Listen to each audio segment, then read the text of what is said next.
Now, we told you the National Weather Service confirmed 2 tornadoes touched down. Yeah, we learned that today. Our team coverage continues with meteorologist Kim Castro, who spent the day talking with their survey teams out in the field.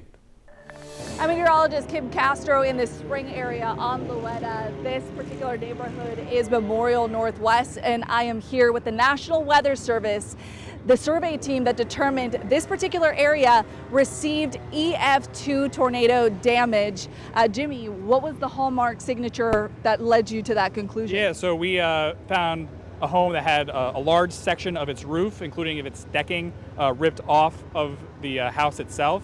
And it's a well-built home, so that made us do a preliminary estimation of around 115 mile-per-hour winds, which is a low-end EF2 tornado. And this was a long stretch of damage. So this tornado in particular, how long did it span? The preliminary results is that it's been on the ground. It was on the ground for about 3.8 miles.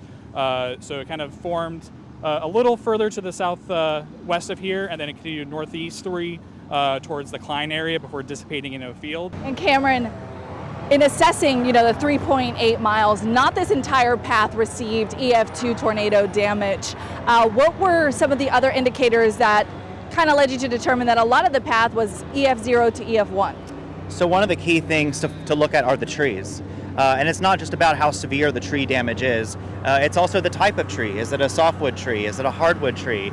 You'll notice that some of the pine trees, they've been sheared off the top. That's a softwood tree. But the live oaks, anywhere where you see a live oak that's heavily damaged, it's a very strong tree that indicates higher winds. You were watching radar closely yesterday. You saw that couplet tightened, forming into an echo, the clear telltale signature that a tornado is likely forming, potentially touching the ground. Are you surprised by anything you're seeing here? Overall, not really.